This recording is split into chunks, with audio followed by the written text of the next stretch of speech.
नमस्कार, जय हिंद मेरे प्यारे दोस्तों। फिर आपके लिए एक नए नोटिफिकेशन के साथ आए हैं। चलिए देखते हैं जो जेएनयू जो स्टेनो असिस्टेंट ग्राफर निकला है जेएनयू में। आप सब जानते हैं जेएनयू के बारे में, जवाहरलाल नेहरू यूनिवर्सिटी। इसमें सारे पद जो ट्रेसमैन होते हैं, चाहे वो कुक हो जाए या फिर वो आपका स्वीपर हो जाए, वाशर हो जाए, यानी जिस तरह के ट्रेड होते हैं सारे ट्रेड हर साल निकलता है इसका पोस्ट। तो इसमें अच्छे खासे पोस्ट भी आते हैं, 400-500 या उससे ऊपर भी पोस्ट आते हैं। तो इन सारी चीज़ों के बारे में देखते हैं। आपका जो है पोस्ट ऑफ डिटेल्स क्या रहने वाला है, एलिजिबिलिटी क्या चाहिए, और आपका जो है एज लिमिट कितना होना चाहिए, और इसका सैलरी के बारे में, इन सारी चीज़ों के बारे में हम लोग देखते हैं। तो चलिए देखते हैं इसे। तो जो है जेएनयू है वो नॉन टेक्निकल रिक्वायरमेंट के लिए आया है। जेएनयू वो नॉन टेक्निकल रिक्वायरमेंट 2023 के लिए आया है। तो इसका टोटल पोस्ट जो निकल के वो कितना 388 पोस्ट हमें अभी देखने को मिला है कि टोटल पोस्ट जो 388 पोस्ट है। अप्लाई डेट वो आपका शुरू हो गया है। अप्लाई डेट जो है वो 28 फरवरी से आप 10 मार्च तक जो है वो अप्लाई डेट आपका रहने वाला है। तो इसमें आप लोग जाके अप्लाई कर सकते हैं जो भी एचएस के लिए इच्छुक हो। फ़ी जो है वो आपका फ़ी अभी नहीं दिया गया है कि फ़ी कितना है, लेकिन आने वाले समय में आप साइड में जैसे इसका अवेलेबल करा देंगे फ़ी के बारे में, तो उसके बारे में हम आपको बता देंगे।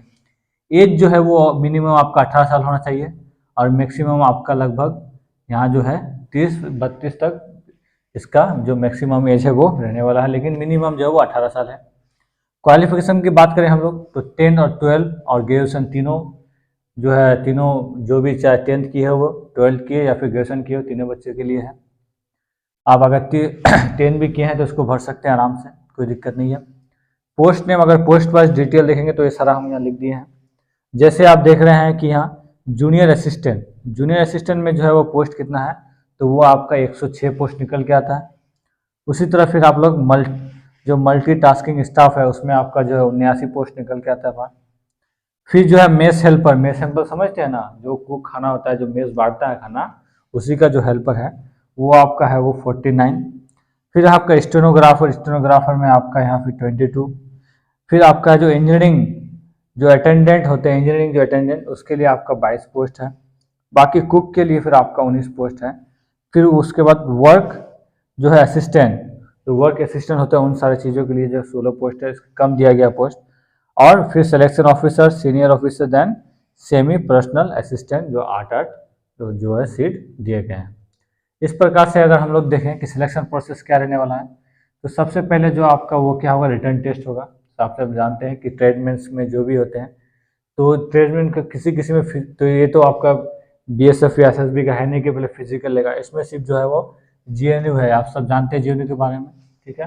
तो जेएनयू में ट्रेड्समैन है, तो इसीलिए आपको जो वहाँ रिटर्न भी आपका देखा जाएगा, तो रिटर्न टेस्ट है। Then skill and trade test आपका देखा जाएगा, चाहे आप कुक से किए तो कुक के बारे में आपको ट्रेड देखा जाएगा, या फिर आप जो वर्क असिस्टेंट किए हैं या स्टेनोग्राफर किए हैं तो इसमें भी आपका जो है वो एक्सपीरियंस देखा जाएगा कि आपको कितना एक्सपीरियंस है। 2 साल का आपका एक्सपीरियंस सर्टिफिकेट भी लग सकता है। फिर डॉक्यूमेंट वेरिफिकेशन देन आप आएगा। डॉक्यूमेंट वेरिफिकेशन में क्या रहने वाला, वही है, आधार कार्ड है। देन आपका फिर होने वाला है क्या कि निवासी होने वाला है, ठीक है, आपका कास्ट सर्टिफिकेट होने वाला है। इस तरह का डॉक्यूमेंट जो भी लगते हैं वो सारे डॉक्यूमेंट रहेंगे। फिर बात करें अगर हम लोग सिलेबस के बारे में, तो सिलेबस जो है वो हम अकॉर्डिंग बता रहे हैं किसका, कि स्टेनोग्राफर का जो पिछले साल का जो सिलेबस के आधार पर हम बता रहे हैं स्टेनोग्राफर का। तो ये सिलेबस एक्चुअली स्टेनोग्राफर का दिया गया। तो सबसे पहले आपका जीके है, फिर आपका जो है वो रीजनिंग है सिलेबस में। देन फिर तो ये क्या, यूनिवर्सिटी एडमिनिस्ट्रेशन, यानी आपको यूनिवर्सिटी के बारे में जानकारी रखना है कि आपका यूनिवर्सिटी कैसे काम करता है, इसमें किस प्रकार के पढ़ाई, कौन कौन से पढ़ाई किए जाते हैं, या किस प्रकार से उनका कार्य चलता है, यूनिवर्सिटी मैनेजमेंट होता है, इन सारी चीज़ों के बारे में जो है वो आपको जानकारी होना चाहिए। देन मैथ, फिर आपको इंग्लिश का भी नॉलेज होना चाहिए, क्योंकि बहुत सारे वर्क जो पेपर है वो इंग्लिश में भी आएंगे, तो आपको हल्का फुल्का इंग्लिश का नॉलेज होना चाहिए। ऐसा नहीं कि आपको एसएससी की तरह इंग्लिश, या ऐसे नहीं, नॉर्मली आपका इंग्लिश होना चाहिए। तो ये जो जेएनयू नॉन टेक्निकल रिक्वायरमेंट निकल रहा है, तो बहुत बच्चे अगर इसके लिए एलिजिबल कर रहे हैं, अगर उसको पता है कि कुक का वो क्या क्या कि ट्रेड दे चुका है, या कुक का उसका एक्सपीरियंस सर्टिफिकेट भी है, तो वो भी भर सकते हैं। अगर स्टेनोग्राफर का है तो 22 पोस्ट इसमें भी है, स्टेनोग्राफर में, इसको भी आप भर सकते हैं।